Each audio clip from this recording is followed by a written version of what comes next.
Building doctor service. அதாவது நம்ம building டாக்டருடைய உயிர் நாடி என்னன்னு கேட்டிங்கன்னா பில்டிங் டாக்டருடைய சர்வீஸ் தான். அதாவது நம்ம ஏற்கனவே பல முறை பேசியிருக்கோம், எல்லா பெரிய நிறுவனங்களும் அந்த பொருள் தயாரிப்பாளராக இருப்பாங்க, அந்த பொருளுடைய விற்பனையில் தான் அவங்களுடைய கவனம் அதிகமாக இருக்கும். ஆனால் பில்டிங் டாக்டருடைய யூனிக் செல்லிங் ப்ரொபோசிஷனுங்கிறது எதுன்னு கேட்டிங்கன்னா அந்த ப்ராடக்டை எடுத்துகிட்டு போய் நம்மளே டைரெக்டாக சர்வீஸ் பண்ணி கொடுக்கறது தான். அதனால சர்வீஸில் ஒரு டீம் எவ்வளவு வெற்றிகரமாக செயல்படுது அப்படிங்கிறதுல தான் அந்த டீம் எவ்வளோ தூரம் வளரப்போகுது, எத்தனை வருஷத்துக்கு பெரிய லெவலில் எமர்ஜ் ஆக போகுது அப்படிங்கிற விஷயமே அடங்கியிருக்குங்கிறதுனால நம்ம சர்வீஸில் ரொம்ப அதிகமாக கவனத்தை செலுத்தணும். அந்த சர்வீஸில் அதிகமாக கவனத்தை செலுத்துறதுக்கு நம்ம தெரிஞ்சுக்க வேண்டிய விஷயம், எப்படி ப்ராடக்டில் 7A அப்படின்னு ஒன்று சொன்னோமோ அதே போல் சர்வீஸில் 7M.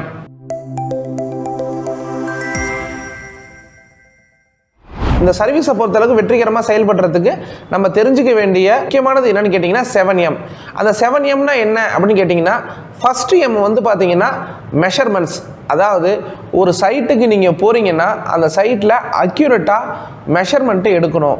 அதே போல் நம்ம ஒவ்வொரு சர்வீஸ்லேயும் எந்த சர்வீசஸ் வந்து பார்த்திங்கன்னா பாயிண்ட்டு கணக்கில் வரும், எந்த சர்வீசஸை லம்சமாக கொடுக்கணும், எந்த சர்வீசஸை கேஜிஸில் கொடுக்கணும், எந்த சர்வீஸை ரன்னிங் ஃபீட்டில் கொடுக்கணும், எந்த சர்வீசஸை ரன்னிங் மீட்டரில் கொடுக்கணும் அப்படின்னு நமக்கு ஒரு தெளிவு இருக்கணும். அதே மாதிரி ஒவ்வொரு சர்வீசஸ்லேயும் நீங்கள் போய் ப்ராஜெக்டை எடுக்கும்போது, போய் மெஷர்மெண்ட் எடுக்கும்போது அதை நம்ம மெஷர்மெண்ட் புக்கில் நோட் பண்ணி வச்சுக்கிறது ரொம்ப அவசியமான விஷயம். ஏன்னா ஒவ்வொரு தரையும் நிறைய தடவை நமக்கும் கான்ட்ராக்டருக்கும் எங்கே இது வரும்னா, சார் நீங்கள் அளவு கூட சொல்லிட்டீங்க, இவ்வளோ ஸ்கொயர் ஃபீட் இருக்காது, கம்மியாக இருக்கும், அல்லது வந்து பேமெண்ட்டுக்காக டிலே ஆகிறதுக்கு வாய்ப்பு இருக்குது. அதனால இந்த மெஷர்மெண்ட் ஏரியாவில் கொஞ்சம் கவனமாக இருங்க. செகண்ட் M என்னன்னு கேட்டிங்கன்னா மெட்டீரியல்ஸ். அந்த மெட்டீரியல்ஸ் என்ன, நம்ம ப்ராஜெக்ட்ஸுக்கு அவசியம் தேவையானது வந்து பார்த்திங்கன்னா மெட்டீரியல். அதில் ஒரு பார்ட் வந்து பார்த்திங்கன்னா 90% இருக்க போகிறது நம்மளுடைய பில்டிங் டாக்டர் மெட்டீரியல்ஸ். அதுக்கடுத்து அதிகபட்சம் தேவைப்படுதுன்னா ஒரு நேரம் வந்து பார்த்திங்கன்னா சிமெண்ட் தேவைப்படும், சேண்டு தேவைப்படும், அல்லது அதையும் கடந்து போனால் நமக்கு வந்து பிரிக்கோ அல்லது AAC பிளாக் அந்த மாதிரி ஏதாவது ஒன்று தேவைப்படலாம். அப்போ இந்த மாதிரி இடங்களில் நம்ம செய்ய வேண்டியது என்னென்னா, நம்ம என்கொயரி ப்ராசஸ்லேயே பேசியிருக்கோம் சைட் பிளானிங் போட்டு பண்ணணும்னு. அப்போ அதுலேயே அந்த ஒரு ப்ரீ பட்ஜெட்டிங் ரெடி பண்ணி இந்த ப்ராஜெக்ட்டுக்கு எவ்வளவு மெட்டீரியல் தேவைப்படும் அதுக்கு மொதல் நாளே வந்து மெட்டீரியலை எடுத்து வச்சுக்கிறது ரொம்ப நல்லது. அதே போல் ப்ராஜெக்ட் வந்து ஒரு என்கொயரிக்கு நீங்கள் போகிறீங்க, சைட்டை பார்த்து எஸ்டிமேட் கொடுத்துட்டிங்கன்னா உங்களுக்கு அந்த ஆர்டர் கன்ஃபார்ம் ஆகிற மாதிரி தெரிஞ்சதுன்னா நீங்கள் ஏதாவது அதில் ஒரு ரேர் ப்ராடக்ட் இருக்கும், ரெகுலராக சப்ளை ஆகிட்டு இருக்க ப்ராடக்ட் இல்லாமல் ரேர் ப்ராடக்டாக இருந்ததுன்னா ஹெட் ஆஃபீஸில் சொல்லி இந்த மாதிரி ஒரு ப்ராஜெக்ட் ஃபாலோ பண்ணிக்கிட்டு இருக்கேன், அதுக்கு இந்த ப்ராடக்ட் தேவைப்படும் நினைக்கிறேன், இவ்வளோ குவான்டிட்டி தேவைப்படும் நினைக்கிறேன் சார், சும்மா உங்களுக்கு ஒரு அலர்ட்டுக்கு சொல்கிறேன் அப்படின்னு சொல்லிட்டீங்கன்னா இவங்களும் சின்ன ஒரு அலர்ட்டோட கொஞ்சம் வந்து கான்சியஸாக இருந்துகிட்டு இருப்பாங்க. அதனால் அந்த மாதிரி இடங்களில் மெட்டீரியல் ப்ரிப்பரேஷன் வந்து பார்த்திங்கன்னா ரொம்ப ரொம்ப முக்கியம். அது மட்டும் இல்லாமல் இந்த மெட்டீரியலை எடுத்துகிட்டு போய் நம்ம சைட்டுக்கு போகும்போது அந்த கஸ்டமர்கிட்டையே சொல்லி, சார் நாங்கள் இந்த ஒர்க்கு பண்ணுறதுக்கு எங்களுக்கு 1 வீக் டைம் எடுக்கும், 10 days டைம் எடுக்கும், எங்களுக்கு மெட்டீரியல்ஸ்லாம் வச்சுக்கிறதுக்கு ஒரு இடம் கொடுத்துருங்க அப்படின்னு சொல்லி ஒரு இடத்த வாங்கிடுங்க. இல்லாட்டி அதே இடத்துல வந்து பார்த்திங்கன்னா ஒரு வாலியோ அல்லது வந்து ஒரு 200 லிட்டர் பேரலோ அல்லது வெறும் கார்பேஜ் பேக்கோ ஒரு பெரிய பேக் ஒன்று ரெடி பண்ணி வச்சுருங்க. அன்னன்னைக்கு சைட்டில் மெட்டீரியல் வேலை நடக்குதா அந்த பேக்கெட்ஸ் எல்லாம் தூக்கி என்ன பண்ணுவாங்கன்னா மேக்ஸிமம் அப்படியே வெட்டி வெட்டி வெட்டி வெட்டி அந்த வீட்டோட பக்கத்தில், ஏன்னா நம்ம வந்து புது சைட்டில் வேலை பார்க்குறது எந்த அளவுக்கு பண்ணுறோமோ அதே மாதிரி ஏற்கனவே இருக்கக்கூடிய பழைய வீடுகள்லையும் பார்ப்போம். அதனால வந்து இப்போ புது சைட்டில் பண்ணும்போது அதெல்லாம் தெரியாது, ஏன்னா நிறைய பேர் ஒர்க் பண்ணிகிட்டு இருப்பாங்க, அப்புறம் கம்ப்ளீட்டாக வேலை முடிஞ்சோடனே க்ளீன் பண்ணுவாங்க, அதில் போய்டும் நமக்கு தெரியாது. ஆனால் பழைய சைட்டை பொறுத்த அளவுக்கு என்னென்னா ஒரு வீட்டிலே ஆப்ரேட் ஆகிட்டு இருக்கிறவங்க, வீட்டிலே இருக்கிறவங்க இதெல்லாம் விரும்பவே மாட்டாங்க. சார் பக்கத்து வீட்டில் தூக்கி போட்டு போயிட்டாங்க சார், சாப்பிட்டுட்டு அப்படியே இலையை போட்டாங்கிற மாதிரிலாம் நிறைய கம்ப்ளைண்ட் வரும். அதனால நீங்கள் போன உடனே ஒரு இடத்த ஒதுக்கி வாங்கிக்கிட்டு நம்மளுடைய மெட்டீரியல்ஸ் அண்ட் டூல்ஸ் எல்லாத்தையும் அதே இடத்துல வச்சுக்கிங்க. அண்டு வந்து ஒரு கார்பேஜ் பேக் வச்சுக்கிட்டு அன்னைக்கு ஒரு 10 கிராக் ஃபில்லரோ ஏதோ ஒன்று கட் பண்ணி யூஸ் பண்ணுறாங்களா அந்த பேக்கெட்டெல்லாம் கலெக்ட் பண்ணி இந்த கார்பேஜில் போடுறது, அந்த கண்டெய்னர்ஸ்லாம் கலெக்ட் பண்ணி போடுறது, எண்ட் ஆஃப் தி டே கொண்டு போய் வெளில வந்து அதை டிஸ்போஸ் பண்ணிடலாம். அல்லது கஸ்டமரே ஏதாவது 2 கண்டெய்னர் கொடுங்க எதாவது கேட்குறாங்கன்னா அவங்கள்ட்ட கொடுக்கலாம். பட் அதெல்லாம் ஒரு ஆர்கனைஸ்டாக பண்ணிட்டா பார்க்கக்கூடிய கஸ்டமருக்கு அவங்களுக்கு வந்து பார்த்திங்கன்னா ரொம்ப ப்ரொஃபஷனலாக பண்ணுறாங்க, இவங்களால நமக்கு எந்த வித தலைவலியும் இல்லை அப்படிங்கிறது மாதிரியான ஒரு புரிதலில் இருப்பாங்க. தேர்ட் M வந்து பார்த்திங்கன்னா மிஷினரிஸ். இந்த மிஷினரிஸை பொறுத்தளவுக்கு ஒரு சைட்டுக்கு என்னென்ன மிஷினரிஸ் தேவை, என்னென்ன டூல்ஸ் தேவை, நம்ம என்ன இப்போ சைட்டுக்கு போயிட்டு அதுக்கு அடுத்தது யோசிப்பாங்க, அல்ல சைட்டுக்கு போயிட்டு ஆஹா இந்த இது இருந்ததுன்னா இன்னும் சீக்கிரம் உடச்சிருக்கலாம் அப்படின்னு நம்ம திங்க் பண்ணுவோம். அப்போ அந்த மாதிரி இடங்களில் சைட்டை போய் எவால்வேட் பண்ணும்போது இந்த சைட்டுக்கு என்ன மிஷினரிஸ் தேவை, ஏற்கனவே ஒரு சைட்டில் நம்மள்கிட்ட இருக்க ஒரு பிரேக்கர் மிஷின் ஒன்று தான் இருக்கும், ஒரு சைட்டில் ஒர்க் பண்ணிகிட்டு இருப்போம், இன்னொரு சைட் ஒன்று கிடைக்கிறது மாதிரி இருக்குன்னா அந்த நேரத்திலேயே நம்ம வந்து சைட்டு கன்ஃபார்ம் ஆனதுக்கு அடுத்தது நைட்டு கன்ஃபார்ம் பண்ணியிருப்பாங்க, காலையில் போய் ரெண்டலுக்கு மிஷின் கிடைக்குமா அப்படிங்கிறது மாதிரி தேடாமல் ஒரு 2 நாளைக்கு முன்னாடியே லோக்கல் ஏரியாவில் எங்கே வந்து ரெண்டலுக்கு மிஷினரிஸ் கிடைக்கும், இந்த மாதிரி மிஷினரி அப்படிங்கிற மாதிரி தெரிஞ்சு வச்சுக்கலாம். அல்லது வேறு ஏதாவது ஒரு அரேஞ்ச்மெண்ட்ஸ் அல்லது அடுத்தது ஆல்டர்னேட்டாக இன்னொரு மிஷின் வாங்க போகிறீங்கன்னா அதை வாங்கிடலாம். பட் எதாக இருந்தாலும் இந்த மிஷினரி விஷயத்தில் டூல்ஸ் அண்ட் எக்யூப்மெண்ட்ஸ் எல்லாத்துலேயும் நம்ம வந்து ரொம்ப ப்ராப்பராக இருக்கணும். உதாரணத்துக்கு நம்ம அதிகமாக யூஸ் பண்ணக்கூடிய பியூ மிஷின்ஸ் அண்டு வந்து ப்ரெஷர் க்ரௌட்டிங் மிஷின்லாம் என்ன பிரச்சனை வரும்னா, கடைசியாக வந்து மிஷினரிஸை வந்து யூஸ் பண்ணிவிட்டு அப்புறமா அதை வந்து கரெக்டாக அதை க்ளீன் பண்ணாமல் கூட இருப்பாங்க. அப்போ அந்த மாதிரியான இடங்களில் ஒரு தரையும் நாளே நாளைக்கு ப்ரெஷர் க்ரௌட்டிங் மிஷின் இருக்கா, நாளே மிஷினை ஒரு தடவை ஆப்ரேட் பண்ணி ஓகே எல்லாம் கரெக்டாக இருக்கா, வாஷர் எல்லாமும் கரெக்டாக இருக்கான்னு பார்க்கணும். ஏன்னா லாஸ்ட்டு யூஸ் பண்ணி முடிச்சுட்டு வாஷர் வந்து கிழிஞ்சிருக்கும் அல்லது அங்கே எடுத்துகிட்டு போனோன்னே தெரியும். அந்த மாதிரி இடங்களில் அதே போல் நீங்கள் வந்து ஒரு ப்ரெஷர் க்ரௌட்டிங் மிஷின் எடுத்துகிட்டு போகிறீங்க அப்படின்னா எப்பயுமே அடிஷ்னலாக ஒரு வாஷர் கையில் இருக்கிறது மாதிரி பார்த்துங்க. ஏன்னா அடிக்கடி வந்து ப்ரெஷரில் அந்த வாஷர் வந்து டேமேஜ் ஆகிறதுக்கு வாய்ப்பு இருக்குங்கிறதுனால எப்பயுமே ப்ரெஷர் க்ரௌட்டிங் மிஷின் எடுத்துகிட்டு போகும்போது அதை வந்து கவனத்தில் வச்சிங்க. இப்போ வந்து பார்த்திங்கன்னா நம்ம பில்டிங் டாக்டரில் நிறையா எக்யூப்மெண்ட்ஸ் இருக்குது, நிறையா வந்து மிஷினரிஸ் இருக்குது. இது எல்லாத்தையும் வந்து நம்ம வந்து ஒரு அவுட்லைன் இப்போ உங்களுக்கு ஜென்ரலான மிஷினரிஸை பற்றி நம்ம தெரிஞ்சுக்க வேண்டிய விஷயங்களை இப்போ நம்ம பார்ப்போம். நம்ம பில்டிங் டாக்டரில் நிறைய மிஷின்ஸ் இருக்குது, டிடெக்டர்ஸ் இருக்குது, இதை பற்றி நம்ம வந்து டீட்டெயிலாக பார்க்க போகிறோம். இதில் எல்லா மிஷினரியும் உங்களுக்கு தெரியறதுக்கு யூஸ் பண்ணுறதுக்கு வாய்ப்புகள் இருந்தாலும் கூட ஒரு சில மிஷின்ஸில் இருக்கக்கூடிய விஷயங்கள் நம்ம பியூ இன்ஜெக்ஷன் ப்ரெஷர் க்ரௌட்டிங் மிஷின்லாம் வந்து பார்த்திங்கன்னா உங்களுக்கு கொஞ்சம் புதுமையாக இருக்கலாம். அதை பற்றின ஒரு அவுட்லைன் பார்ப்போம். மற்ற மிஷினெல்லாம் பயன்படுத்தும் போது ரெகுலராக மற்ற மிஷின்ஸ்லாம் நிறைய வீடியோஸ் இருக்கும், எல்லாமே இருக்கும், அதனால் நீங்கள் ஈஸியாக அதை தெரிஞ்சுக்கலாம். பட் அதை பற்றின ஜென்ரலாக கவனிக்க வேண்டிய விஷயங்களையும் இப்போ பார்ப்போம். இப்போ நம்ம பார்த்துக்கிட்டு இருக்கிறது building doctor pressure grouting machine 140 PSI உள்ள மிஷினு. அந்த PSIனா என்னென்னா ப்ரெஷர் ஸ்கொயர் ஃபர் இன்ச்சஸ் அப்படின்னு சொல்லுவாங்க. இந்த 140 PSIங்கிறது எவ்வளோ வேகத்துக்கு ஸ்பீடாக இதுலேருந்து சிமெண்ட் ஸ்லரி வந்து போகுது அப்படிங்கிறது தான் அதோட விஷயம். இந்த மிஷின் நீங்கள் பார்க்குறது வந்து பார்த்தீங்கன்னா ஒரு 140 PSI உள்ள மிஷினு. இந்த மேலே நீங்கள் பார்க்குறது வந்து இதில் வந்து சிலிண்டரு, இது மூலயமா தான் நமக்கு வந்து பார்த்தீங்கன்னா ப்ரெஷர் கிடைக்கிது. இந்த மிஷினில் இருக்கக்கூடிய ஒரு எண்டு பாயிண்ட்டு இதில் வந்து பார்த்தீங்கன்னா ஒரு ஃபனல் வித் ஃபில்டர் இருக்கும். இந்த சக்கர் மூலயமா தான் வந்து பார்த்தீங்கன்னா உள்ளே வந்து சிமெண்ட் ஸ்லரிஸ் எல்லாமே போகும். அது மூலயமா டஸ்ட்டோ அல்லது வந்து பார்த்தீங்கன்னா கொஞ்சம் சாலிடான பார்ட்டிகல்ஸ் உள்ளே போகாமல் இருக்கிறதுக்கு தான் இந்த ஃபில்டர் இருக்குது. இந்த ஃபில்டர் வழியாக கம்ப்ளீட்டாக பார்த்தீங்கன்னா நீங்கள் இந்த ஹேண்டில் வச்சு புஷ் பண்ண வந்து பார்த்தீங்கன்னா இது வழியாக அப்படியே மெட்டீரியல் ஏறி இந்த சிலிண்டர் வழியாக ஃபுல்லாகி அதுக்கு அடுத்து தான் ப்ரெஷர் வந்து டெலிவரி பாயிண்டில் இருக்கக்கூடிய அந்த வால்வு வழியாக வெளியேறும். சிலிண்டர் வந்து கெப்பாசிட்டி வந்து பார்த்தீங்கன்னா கிட்டத்தட்ட ஒரு 500 ml கெப்பாசிட்டி உள்ள சிலிண்டர் இது. இதை நீங்கள் இந்த ஹேண்டில் வந்து புஷ் பண்ணும்போது இதோ இப்போ இது கீழே இருக்குது இல்லையா, இதுதான் ஹேண்டிலுக்கான பாயிண்ட்டு. இதில் வந்து இப்போ நம்ம வச்சுருக்கிறது வந்து பார்த்திங்கன்னா ஒரு 1 மீட்டர் லென்த் உள்ள பைப்பு வச்சுருக்கோம். உங்களுக்கு இதை எவ்வளோ ஹைட்டுக்கு தேவையான லென்த்துக்கு நம்ம வந்து பைப்பை வாங்கி இதில் இன்சர்ட் பண்ணி நம்ம வந்து இதை வந்து யூஸ் பண்ணிக்கலாம். இப்போ நம்ம இதில் வந்து ஒரு PVC பைப்பு வச்சுருக்கோம்னா நம்ம எப்பயுமே PVC நாசிலாக ப்ரெஷர் க்ரௌட்டிங்க்கு யூஸ் பண்ணுறது வந்து பார்த்திங்கன்னா நீங்கள் வீடியோவில் பார்க்குறது மாதிரி எலக்ட்ரிக்கல் பைப்ஸ் தான். இதை கட் பண்ணி நம்ம காங்கிரீட்டில் யூஸ் பண்ணதுக்கு அடுத்தது அதில் இன்சர்ட் பண்ணுறது மாதிரி அந்த கப்ளிங் வர்றது மாதிரி இருக்கக்கூடிய ஒரு எலக்ட்ரிக்கல் பாயிண்ட்டை எடுத்து இதில் நீங்கள் வந்து ஒரு டேப் போட்டு சுற்றி வச்சுட்டிங்கன்னா அதில் இதோ பாருங்கள், இதில் இப்படி இன்சர்ட் பண்ணி நம்ம ப்ரெஷர் க்ரௌட்டிங் பண்ணுறதுக்கு ஈஸியாக இருக்கும். ப்ரெஷர் பண்ணதுக்கு அடுத்தது வந்து பார்த்தீங்கன்னா இந்த வால்வுக்கு பக்கத்தில் உள்ள ஹோஸ் வந்து பார்த்தீங்கன்னா பயங்கரமாக புடைக்கும். அது 2 பக்கமும் இந்த ப்ரெஷர் பண்ணிக்கிட்டே இருக்கிறவங்க, அந்த பம்ப் பண்ணிக்கிட்டே இருக்கிறவங்களுக்கும் அப்புறம் அந்த அதர் எண்டில் வந்து பைப்பில் பிடிச்சிருக்கிறவங்களுக்கும் அந்த ப்ரெஷர் வந்து ஃபுல்லாகிட்டுங்கிறது புரியும் பொழுது டக்குன்னு இந்த வால்வை க்ளோஸ் பண்ணி இந்த பைப்பை எடுத்துகிட்டு உடனே கையில் வந்து இன்ஸ்டன்ட் ஸ்டாப்பை ரெடியாக வச்சுக்கணும். கையில் ரெடியாக வச்சுக்கிட்டு அந்த பாயிண்ட் ஃபில் ஆகும்போது இதை எடுத்துகிட்டு இப்போ நம்ம பில்டிங் டாக்டர் இன்ஸ்டன்ட் ஸ்டாப்பை வச்சு அதில் அப்ளை பண்ணிடணும். ஃபஸ்ட்டு டைம் பண்ணும்போது வெறும் வாட்டரில் போட்டு 1 டைம் வந்து ப்ரெஷர் பண்ணி வாட்டர் ஃபுல்லாக வருதா ப்ரெஷராக வருதான்னு செக் பண்ணிவிட்டு அதுக்கு அடுத்தது நீங்கள் வந்து நம்ம சிமெண்ட் மாட்டர் ஹனிகோம் சீலர் கலந்த மாட்டரோட ஸ்லரியோட போட்டு நீங்கள் ப்ரெஷர் கோட்டிங் பண்ணலாம்.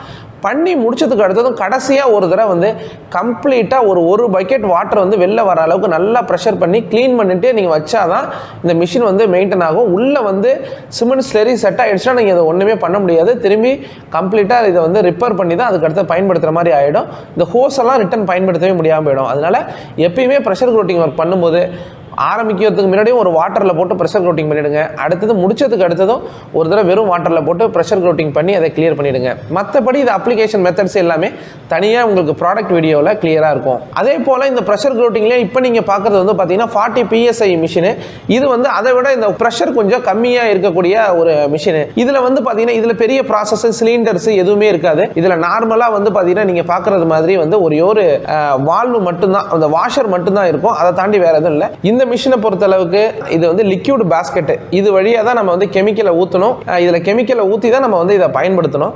அந்த லிக்யூட் பேஸ்கெட் உள்ளே இருக்கிறது வந்து பார்த்தீங்கன்னா ஃபில்டர். இந்த ஃபில்டர் எதுக்கு இருக்குன்னா இந்த ஹோஸ் வழியாக வந்து பார்த்தீங்கன்னா கம்ப்ளீட்டாக ஒரு டஸ்ட்டு கூட போகக்கூடாது. போய் அடைச்சிக்கிச்சுன்னா கம்ப்ளீட்டாக முடிஞ்சிடும். இது மிஷினே வீணாக போயிடும். அப்படிங்கிறதுனால தான் இந்த ஃபில்டர் வந்து நம்ம வந்து வச்சுருக்கோம். அதுக்கு அடுத்தது இதை நீங்கள் பார்க்குறது வந்து கியர் பாக்ஸு. இதில் தான் கியர் இன்செர்ட் ஆகி அந்த ப்ரெஷரை க்ரியேட் பண்ணுறது இருக்குது. அப்புறம் இது வந்து பம்பு. இந்த பக்கத்தில் நீங்கள் பார்க்குறது வந்து பார்த்தீங்கன்னா பிஸ்டன். இந்த கெமிக்கலை ஊற்றி நீங்கள் வந்து இந்த பவர் ட்ரில்லில் நீங்கள் ப்ரெஸ் பண்ணும்போது வந்து பார்த்தீங்கன்னா மிஷின் வந்து ஆக்ட் ஆகும். நமக்கு தேவையான அளவுக்கு வந்து ஸ்பீடாக ப்ரெஸ் பண்ணி ஃபஸ்ட்டு லைட்டாக பண்ண ஆரம்பித்து அப்புறமா ஸ்பீடாக்கி வேகமாக வந்து ப்ரெஷர் பண்ண ஆரம்பிச்சிடலாம். அப்புறம் இந்த டெலிவரி அவுட்லெட்டில் நீங்கள் பார்க்குறது வந்து பார்த்தீங்கன்னா எண்டு பாயிண்ட்டு. இந்த டெலிவரி அவுட்லெட்டில் இருக்கிறத தான் இந்த பேக்கரில் போய் நம்ம இன்சர்ட் பண்ணி லைட்டாக அப்படி புஷ் பண்ணிங்கன்னா, கிராஸில் வச்சு ஒரு புஷ் பண்ணிங்கன்னா உள்ளே போய் லாக் ஆகிக்கும். அப்புறமா கெமிக்கல் வந்து இது மூலயமா வந்து எந்த பாயிண்டில் வந்து இந்த பேக்கரை ஃபிக்ஸ் பண்ணியிருக்கோமோ அது உள்ளே வந்து கெமிக்கல் கம்ப்ளீட்டாக போயிடும். அப்புறமா நம்ம ஏற்கனவே பார்த்தது மாதிரி இது வந்து டீ ஸ்பேனரு. மெட்டீரியல் வந்து நீங்கள் கம்ப்ளீட்டாக அந்த காங்கிரீட்டில் ட்ரில் பண்ணிவிட்டு இந்த ஸ்பேனரை வச்சு தான் நம்ம வந்து அந்த பேக்கரை வந்து லாக் பண்ணணும். இந்த பேக்கரை நீங்கள் லாக் பண்ணிவிட்டு அதுக்கு அடுத்தது நம்ம வந்து இந்த மிஷினை வந்து இன்சர்ட் பண்ணி அதில் வந்து பயன்படுத்தலாம். இது வந்து பார்த்தீங்கன்னா ப்ரெஷர் கேஜ், எவ்வளோ ப்ரெஷரில் மெட்டீரியல்ஸ் வந்து ஏறிக்கிட்டு இருக்கு அப்படிங்கிறது வந்து இதை நீங்கள் பார்த்து தெரிஞ்சுக்கலாம். இந்த மிஷினை பொறுத்தளவுக்கு நம்ம எப்படி வந்து நார்மல் ப்ரெஷர் கோட்டிங் மிஷினில் வந்து வாட்டர் ஊற்றி யூஸ் பண்ணுறோமோ அதே மாதிரி இந்த மிஷினில் எப்பயுமே ஃபஸ்ட்டு ஒரு 1/2 லிட்டர் வந்து தின்னரை ஊற்றி கம்ப்ளீட்டாக ஒரு ப்ரெஷர் பண்ணிடணும். வெளில கம்ப்ளீட்டாக வந்ததுக்கு அடுத்தது அப்புறமா வெறும் நம்ம இன்ஜின் ஆயில் இருக்கு இல்லையா, அது இன்ஜின் ஆயில் ஒரு 1/2 லிட்டர் ஊற்றி கம்ப்ளீட்டாக இந்த ப்ரெஷர் மிஷினில் வெளில எடுத்துடணும். இன்ஜின் ஆயில் வந்து பார்த்திங்கன்னா இதே மாதிரி ரொம்ப கம்மியான அளவுக்கு வந்ததுக்கு அடுத்தது அதில் வந்து கெமிக்கலை ஊற்றி அப்புறமா ப்ரெஷர் கொடுத்து அந்த இன்ஜின் ஆயிலும் இந்த கெமிக்கலும் முதல்ல கலந்து வரும். அப்புறமா பியூராக கெமிக்கல் மட்டும் கலந்து வரும். இது கெமிக்கல் வந்ததுக்கு அடுத்தது தான் நம்ம போய் ப்ரெஷர் பண்ணுறதுக்கு யூஸ் பண்ணணும். அதே போல் எப்பயுமே இந்த மிஷினை நீங்கள் க்ளோஸ் பண்ணி வைக்கும் போதும் வெறும் ஆயிலை ஊற்றி அந்த ஹோஸு ஃபுல்லாக ஆயில் இருக்கிறது மாதிரி பண்ணிவிட்டு இந்த வால்வை அவுட்லெட்டில் இருக்கக்கூடிய வால்வை லாக் பண்ணிவிட்டு நீங்கள் வந்து ஆயில் ஊற்றி ப்ரெஷர் பண்ணி அந்த லாஸ்ட்டாக கெமிக்கல்லாம் வெளில போய் ஆயில் கொஞ்சம் வெளில வரும்போது அப்படியே லாக் பண்ணிடணும். இந்த மிஷினில் கொஞ்சம் இந்த எட்ஜு வரைக்கும் லைட்டாக ஆயில் இருந்தால் கூட தப்பு கிடையாது. ஏன்னா டஸ்ட்டு எதுவும் உள்ளே போகாமல் இருக்கிறதுக்கு.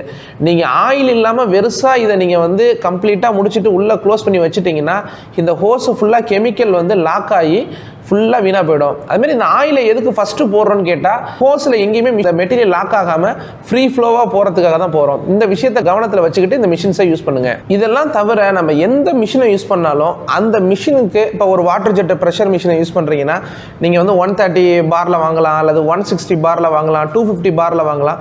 ஒவ்வொரு மிஷினுக்கும் தனியாக அந்த மிஷினை எப்படி ஹேண்டில் பண்ணுறது அப்படின்னு சொல்லி இன்ஸ்ட்ரக்ஷன் வந்து வாங்கக்கூடிய மிஷின்களை பொறுத்து மாறும். ஆனால் அந்த ஒவ்வொரு மிஷினுடைய இன்ஸ்ட்ரக்ஷனை சரியாக ஃபாலோ பண்ணுங்கள். உதாரணத்துக்கு சில மிஷினில் வந்து ஒரு 40 மினிட்ஸ்க்கு ஒன் டைம் வந்து ஒரு 10 மினிட்ஸ் இன்டர்வல் கொடுக்கணும்னு சொல்லுவாங்க.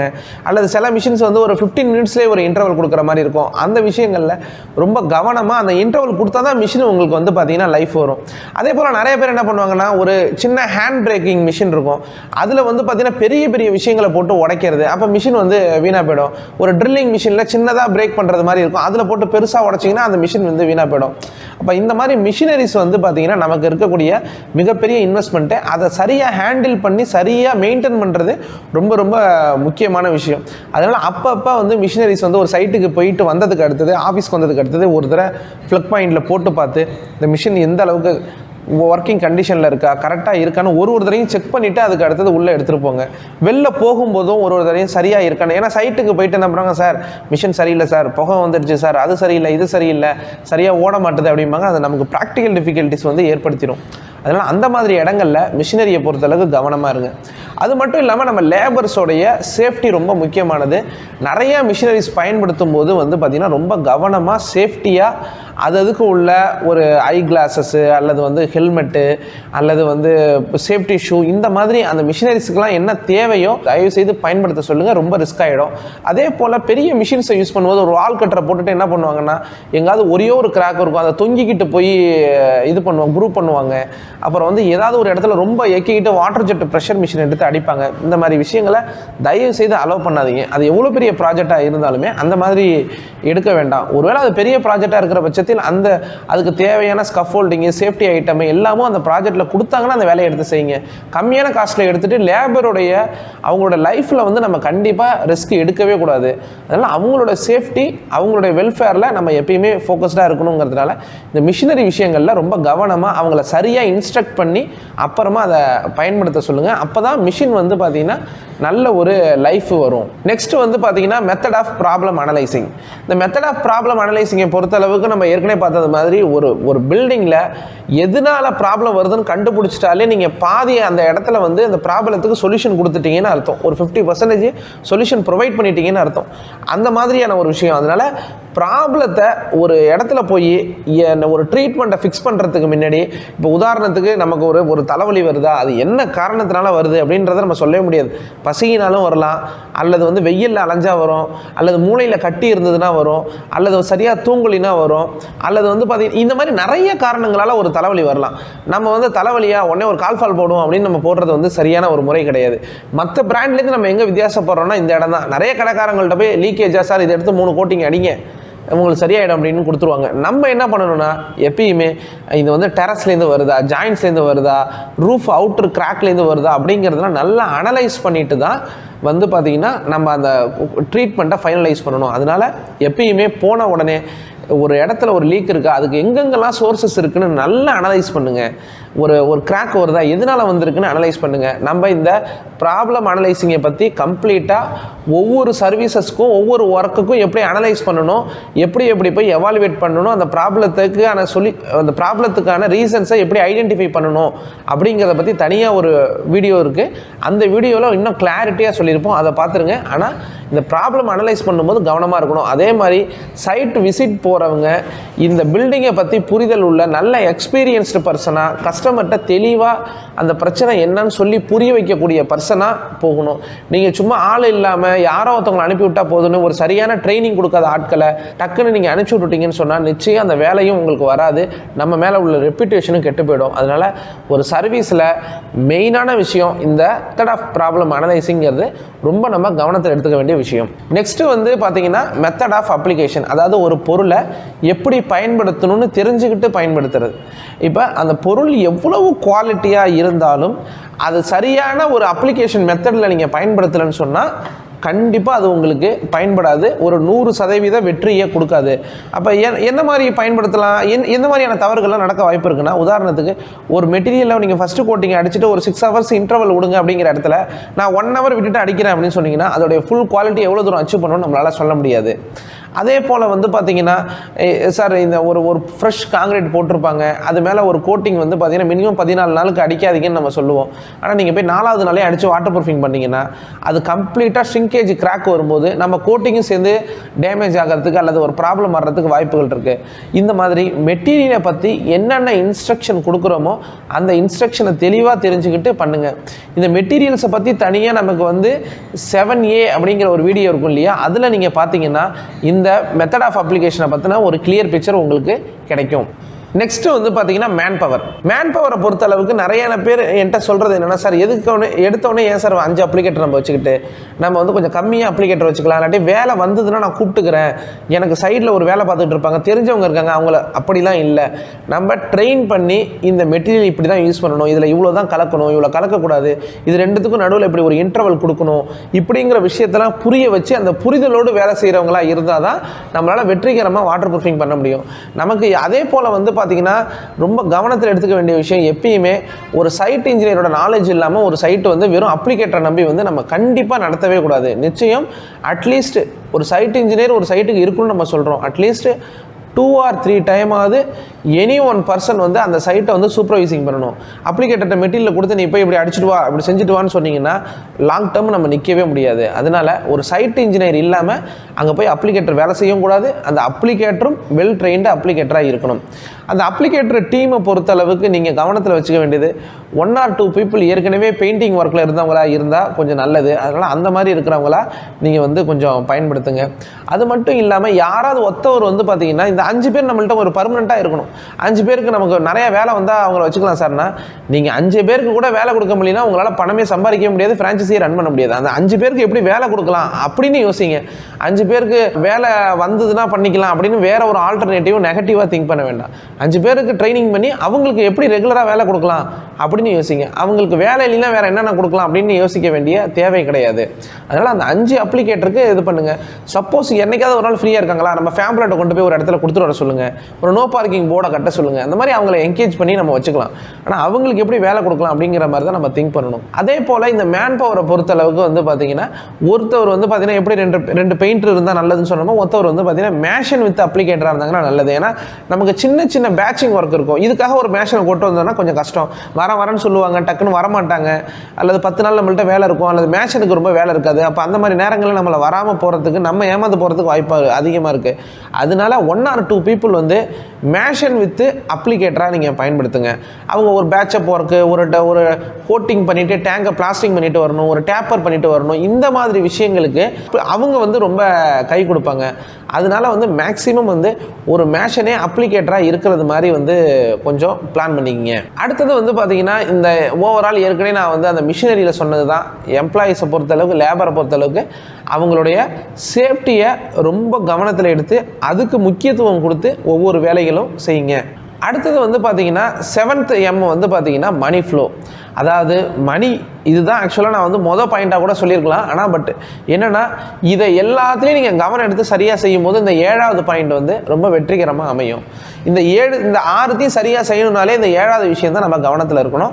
இது 2 எண்ட்லேயும் தப்பு நடக்க வாய்ப்பு இருக்குது. ஒன்று வந்து நம்ம நிறைய பேமெண்ட் வாங்கிட்டு ஏதாவது ஒரு இடத்துல 2-3 சைட்டு எடுத்து வச்சுக்கிட்டு சரியாக வேலை செய்யலினாலும் கெட்ட பேர் வரலாம். அல்லது நம்ம ஸ்பீடாக வேலை இல்லைன்னு சொல்லிட்டு ஒரு வேலையை டக்குன்னு அவங்கள்ட்ட சரியாக பணம் வாங்காமல் அவங்கள்ட்ட எப்படி பணம் வாங்குறதுன்னு கேட்கறதுக்கு யோசனை பண்ணிக்கிட்டு வேலையை நீங்கள் ஸ்பீடப் பண்ணி செஞ்சுட்டு பணம் வாங்க தடுமாறும் போதும் இந்த இடத்துல பிரச்சனை வர்றதுக்கு வாய்ப்புகள் இருக்குது. அதனால நம்ம கஸ்டமர் அக்செப்டன்ஸ் ஃபார்ம் இருக்கா, அந்த கஸ்டமர் அக்செப்டன்ஸ் ஃபார்மில் அழகாக கொடுத்து, சார் எங்களுக்கு வந்து பார்த்தீங்கன்னா இந்தந்த டேர்ம்ஸில் எங்களுக்கு பேமெண்ட் வரணும் அப்படின்னு சொல்லி அந்த பேமெண்ட் டேர்ம்ஸை கிளியராக பேசிக்கிட்டு அதுக்கு அடுத்தது வந்து நீங்கள் வந்து ஒர்க்கை ஸ்டார்ட் பண்ணுங்கள். யாராக இருந்தாலும் இந்த டேர்ம்ஸில் பெருசாக வந்து காம்ப்ரமைஸ் பண்ணிக்காதீங்க. கண்டிப்பாக ப்ராப்ளம் வரும். சப்போஸ் நல்ல ரெகுலரான இன்ஜினியரு அவங்க எனக்கு தருவாங்கன்னு உங்களுக்கு ஒரு கான்ஃபிடென்ட் இருக்குன்னா நீங்கள் கண்டிப்பாக நீங்கள் பண்ணிக்கலாம், அல்லது இந்த டேர்ம்ஸை கொஞ்சம் மாற்றி பண்ணிக்கலாம். ஆனால் என்றைக்குமே இந்த டேர்ம்ஸ் தான் நம்மளை கை கொடுக்கும். நீங்கள் நார்மலாக நீங்கள் போய் பண்ணும்பொழுது கடைசி நேரத்தில் மற்ற விஷயங்கள் எல்லாம் கரெக்டாக இருப்பாங்க, பேமெண்ட்டில் 2 மாதம் 3 மாதம் எடுக்கிறதுக்கு வாய்ப்பு இருக்குது. அப்படி இழுத்தாலும் அதை தாங்கிறதுக்கு என்கிட்ட சக்தி இருக்குது அப்படிங்கிற பட்சத்தில் நீங்கள் வந்து பார்த்தீங்கன்னா நீங்கள் அதே மாதிரி போய்க்கிங்க. மற்ற நேரங்களில் இந்த டேர்ம்ஸுமே இந்த 50%, 45%, 5% வாங்குன்னு ஒரு 3 டேர்ம்ஸ் 4 டேர்ம்ஸாக நம்ம சொல்கிறோம் இல்லையா, இது எல்லாம் உங்கள் நலனுக்காக சொல்லக்கூடிய விஷயம் தானே ஒழிய இதுக்கும் நம்ம கம்பெனியோட எதுக்கும் ஒன்றும் இல்லை. இது இந்த மாதிரிலாம் நீங்கள் வாங்கினா ப்ராக்டிக்கலாக உங்களுக்கு ஒரு ஈஸியாக இருக்கும், கஸ்டமருக்கும் ஒரு இதாக வரும் அப்படின்னு சொல்கிறோம். அதே மாதிரி ஃபைனல் பேமெண்ட் கொடுத்ததுக்கு அடுத்து தான் நீங்கள் வந்து வாரண்டி சர்டிஃபிகேட்டை இஷ்யூ பண்ணணும். அதுக்கு முன்னாடி வந்து வாரண்டி சர்டிஃபிகேட்டை இஷ்யூ பண்ணிடக்கூடாது. இந்த 7M தெளிவாக நீங்கள் பண்ணிட்டாலே சர்வீஸை மிக மிக மிக வெற்றிகரமாக பண்ணிட முடியும். அதே போல் நான் ஏற்கனவே என்கொயரி ப்ராசஸில் சொன்னேன், இந்த சைட் பிளானிங்கு, ப்ரீ பட்ஜெட்டிங்கு, இந்த மாதிரியான ஏரியாஸில் இந்த மாதிரியான ஏரியாஸை திரும்பி ஒரு தடவை பார்த்தீங்கன்னா நம்ம ப்ராஜெக்டில் என்னென்ன மாதிரியான டாக்குமெண்ட்டை ஃபாலோ பண்ணணும் அப்படிங்கிறதுல ரொம்ப சரியாக நம்ம இருக்க வேண்டியதும் தெரியும். அதை நீங்கள் ஃபாலோ பண்ணால் தான் வெற்றிகரமாக லாங் டேர்முக்கு நிறையா ப்ராஜெக்ட் பண்ணாலும் உங்களால் ப்ராஃபிட் லாஸ் பார்க்க முடியும். ஏற்கனவே நம்ம பார்த்த ERPயில் இருக்கக்கூடிய ப்ராஜெக்ட் ரிப்போர்ட்ஸையும் இதில் நீங்கள் பயன்படுத்துங்க. ஒவ்வொரு வேலை நடக்கும்போதும் டெய்லி அதில் வந்து இங்கே மேஷன் வேலை செய்கிறாங்க, இங்கே அப்ளிகேட்டர் வேலை செய்கிறாங்க, இங்கே இந்த மிஷின் போயிருக்கு, இங்கே அந்த மெட்டீரியல் போயிருக்குன்னு அதில் என்ட்ரி போட்டுக்கிட்டே வந்தீங்கன்னா வித்தின் மினிட்ல வந்து நீங்கள் வந்து அழகாக வந்து நீங்கள் அதோட ப்ராஜெக்ட் ரிப்போர்ட்ஸை எடுத்துட முடியும். அதனால் ERPலையும் இந்த ப்ராஜெக்ட்ஸ் வந்து ஒவ்வொரு என்ட்ரியும் நீங்கள் அழகாக போட்டுக்கிட்டே வருங்க. இது நான் ஏற்கனவே சொன்னது மாதிரி இந்த டாக்குமெண்டேஷனில் சைட் பிளானிங்கில் ஆரம்பித்து ப்ரீ பட்ஜெட்டிங் ஆரம்பித்து வவுச்சர், ரெசிப்ட், வாரண்டி சர்டிஃபிகேட் எல்லாத்தையும் ஒரு கிளாரிட்டி எடுத்துங்க. வாரண்டி சர்டிஃபிகேட்டை பொறுத்தளவுக்கு ஹெட் ஆஃபீஸ்லேருந்து டேரெக்டாக கஸ்டமருடைய வீட்டுக்கு தான் போக முடியும். உங்களுக்கு வந்து உங்கள் கை மூலயமா அவங்களுக்கு போகாது. நீங்கள் முன்னாடியே வாரண்டி கொடுக்க போகிறீங்கன்னா அந்த சைட்டோடைய முன்னாடி இருந்த ஃபோட்டோ, அப்புறம் ஒர்க்கிங் கண்டிஷனில் இருக்கக்கூடிய ஃபோட்டோ, அப்புறமா ஒர்க்கு முடித்தா பிஃபோர் ஆஃப்டர் ஃபோட்டோ, இது எல்லாத்தையும் நீங்கள் வந்து ஹெட் ஆஃபீஸ்க்கு அனுப்பி வச்சதுக்கு அடுத்து தான் வாரண்ட்டி ஹெட் ஆஃபீஸ் மூலயமா அவங்களுக்கு அனுப்பி வைக்கப்படும். உங்களுக்கு பேமெண்ட் 100% வந்துடுச்சு, நீங்கள் அனுப்பலான்னு சொல்லிட்டீங்கன்னா நம்ம அனுப்பிடுவோம். ஆனால் நமக்கு தேவை இந்த டீட்டெயில் எல்லாமும் நமக்கு தேவை. இதை நீங்கள் வந்து ஒரு PDF ஃபைலாக போட்டு ஒர்க்கு சைட்டில் என்ன பிரச்சனை, அதுக்கு என்ன சொல்யூஷன் நீங்கள் சொன்னீங்க, அதுக்கு அடுத்தது சைட்டு முன்னாடி இருந்த கண்டிஷன் என்ன, அப்புறமா ஒர்க்கிங் பண்ணும்போது பண்ண விஷயங்கள் ப்ராசஸ் என்னென்ன பண்ண போகிறோன்னு சொன்னோம், அதெல்லாம் பண்ணிக்கிட்டு இருக்கும்போது எடுத்த ஃபோட்டோஸ், அப்புறம் பண்ணி முடிச்சதுக்கு அடுத்து உள்ள ஃபோட்டோ, அப்புறமா வாரண்டி சர்டிஃபிகேட், இது எங்கள்கிட்ட டாக்குமெண்ட்டாக இருக்கும். அது லாங் டேர்முக்கு நாளைக்கு ஏதாவது ஒன்றுனா நம்ம வந்து இதுதான் நமக்கு வந்து கை கொடுக்கும், இதுதான் பேசும். அதனால் இந்த விஷயத்தில் கொஞ்சம் கான்சியஸாக இருங்க.